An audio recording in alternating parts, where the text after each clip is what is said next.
প্রিয় দর্শক, আসসালামু আলাইকুম ও রহমতুল্লাহ। আলহামদুলিল্লাহ, আল্লাহর শুক্রিয়া যে আপনারা দেখতে পাচ্ছেন অবশেষে আমরা পিরোজপুর জেলার আল্লামা সাঈদী ফাউন্ডেশন পিরোজপুরে উপস্থিত হয়েছি। আপনারা দেখতে পাচ্ছেন গেটে আল্লামা সাঈদী ফাউন্ডেশন 1996 সালে প্রতিষ্ঠা করেছিলেন। এখান থেকে আজ অসংখ্য আলেম হাফেজ, এখানে কয়েকটি ধারা রয়েছে ফাউন্ডেশনের, আল্লামা সাঈদী ফাউন্ডেশন কয়েকটি প্রতিষ্ঠান রয়েছে। এই গেটের থেকে আমরা নামছি। তো এই ফাউন্ডেশনের যে প্রতিষ্ঠানগুলি রয়েছে সেই প্রতিষ্ঠানগুলি আমরা এক নজরে দেখে নিই। আল্লামা সাঈদী ফাউন্ডেশন পরিচালিত প্রতিষ্ঠানসমূহের মধ্যে রয়েছে বাইতুল হাম জামে মসজিদ, আপনারা একটু পরেই দেখতে পাবেন।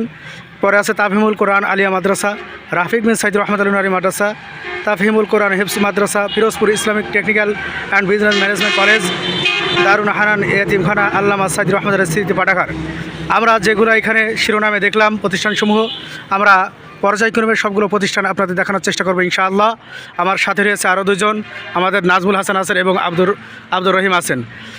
সম্মানিত দর্শক প্রিয়, আপনারা দেখতে থাকুন। আমরা ভিতরে ঢুকে মসজিদ, বাইতুল হাম মসজিদ সহ আল্লামা সাঈদী প্রতিষ্ঠিত এখানে যে সমস্ত প্রতিষ্ঠানগুলি রয়েছে, আমরা সর্বপ্রকারের সমস্ত প্রতিষ্ঠানগুলি আপনারা দেখতে পাচ্ছেন। আল্লামা সাঈদী ফাউন্ডেশন প্রতিষ্ঠিত একটি বাইতুল হাম জামে মসজিদ, এটি 1997 সালে প্রতিষ্ঠা হয়েছিল। আর প্রতিষ্ঠাতা আমাদের কলিজার টুকরা আল্লামা সাঈদী রহমতুল্লাহ তিনি নিজেই ছিলেন। এই দেখতে পাচ্ছেন সেই মসজিদটি, দোতলা একটি মসজিদ, খুব সুন্দর একটি মসজিদ। এখানে এসে আমরা শুকরানা 2 রাকাত নামাজ আদায় করেছি এবং সাথে সাথে আমাদের যে জহরের নামাজ ছিল সেই জহরের নামাজও এখানে আদায় করেছি। অবশ্য জামাতে আদায় করতে পারিনি। সামনে যে জায়গাটা দেখতে পাচ্ছি, এই যে খোলা একটি ময়দান, ফাঁকা ময়দান, এই ময়দানেই আল্লামা সাঈদী রহমতুল্লাহ শেষ স্মৃতিচারণ, শেষ যে জানাজার নামাজ অনুষ্ঠিত হয়েছিল, আমরা সেই জানাজা নামাজের জায়গাটি এখন দেখতে পাচ্ছি। এই জায়গাটি আল্লামা সাঈদী রহমতুল্লাহকে রেখে লাখ লাখ মানুষ অশ্রুসিক্তভাবে বিদায় করেছিলেন। লাখ লাখ মানুষ তাদের চোখের অশ্রু ঝরিয়ে শেষ বিদায় জানিয়েছিলেন এখান থেকেই। এই সেই জায়গাটি যেখানে শেষ তিনি মৃত্যুশায়িত হয়ে এখানে এসেছিলেন। সম্মানিত উপস্থিতি, আমরা এখন দেখতে পাচ্ছি আল্লামা সাঈদী রহমতুল্লাহ প্রতিষ্ঠিত তাফহিমুল কোরআন আলিয়া মাদ্রাসা, যেটা 2002 সালে প্রতিষ্ঠা করেছিলেন। তাফহিমুল কোরআন আলিয়া মাদ্রাসা প্রতিষ্ঠাতা আল্লামা সাঈদী রহমতুল্লাহ, পরিচালনা আল্লামা সাঈদী ফাউন্ডেশন। তিনি যে ফাউন্ডেশনটা প্রতিষ্ঠা করেছিলেন সেই প্রতিষ্ঠান থেকে এটা পরিচালিত হয়ে আসছে। এই হচ্ছে তাফহিমুল কোরআন আলিয়া মাদ্রাসা ভবন, প্রশাসনিক ভবন এটাই। এবং এই যে মসজিদ, বাইতুল হাম জামে মসজিদ এবং তাফহিমুল কোরআন আলিয়া মাদ্রাসা পাশাপাশি অবস্থানে আছেন। পাশাপাশি এর পরবর্তী যেটা আমরা ওখানে দেখছিলাম শিরোনামে, পরবর্তীটা আমরা অবশ্যই দেখব ইনশাআল্লাহ। এই কি সুন্দর একটি কথা বাক্য এখানে আছে, আল্লাহ পাক যার কল্যাণ চান তাকে দিনের সহি বুঝ দান করেন। তো অবশ্যই আমরা আশাবাদী যে আল্লামা সাঈদী রহমতুল্লাহকে আল্লাহ সহি বুঝ দান করেছিলেন, এজন্যই তিনি দিনের কাজ বেশি বেশি করতে পেরেছিলেন এবং তিনি কল্যাণকম কাজ বেশি বেশি করতে পেরেছিলেন। এই সেই জায়গাটা পরিপূর্ণ, যে আমরা মসজিদের উত্তর পাশ থেকে দেখাচ্ছি, পরিপূর্ণ যে জায়গাটি যেখানে তার জানাজা অনুষ্ঠিত হয়েছিল সেই পরিপূর্ণ জায়গাটি।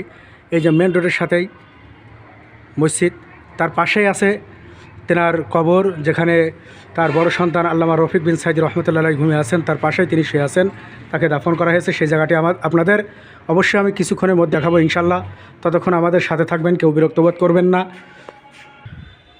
সম্মানিত উপস্থিতি, আপনারা যেটা দেখছেন এটা হচ্ছে আল্লামা সাঈদী প্রতিষ্ঠিত Pirojpur Islamia technical and BM college. এই বিএম কলেজটি আল্লামা সাঈদী রহমতুল্লাহ প্রতিষ্ঠা করেছিলেন। তার রেখে যাওয়া এই সমস্ত সম্পত্তি সবই দিনের জন্য তিনি ব্যয় করেছেন। এখানে যে সম্পত্তিগুলো দেখতে পাচ্ছেন সবই তার নিজস্ব ফাউন্ডেশনের নামে অক্ষ করা। এই সমস্ত সব কিছু তিনি দিনের জন্য ব্যয় করেছেন। আমরা তার জন্য দোয়া করব যেন এই দিনের প্রতিষ্ঠানগুলি আল্লাহ রাব্বুল আলামিন দুনিয়ায় যদি যা তিনি ভুল ছোটোখাটো যা করেছেন এগুলো মাফ করে দিয়ে এই প্রতিষ্ঠানগুলি তার নাজাতের ওসিলা বানিয়ে নেন, আমিন। রাফিক বিন সাঈদী রহমতুল্লাহ নুরানি মাদ্রাসা, এই যে দেখতে পাচ্ছেন নুরানি মাদ্রাসা, এটা নিচেই নুরানি বিভাগ, রাফিক বিন সাঈদী রহমতুল্লাহের প্রতিষ্ঠা নামে যে বিল্ডিংটা পরিপূর্ণই আল্লামা সাঈদী রহমতুল্লাহ প্রতিষ্ঠা ছিল।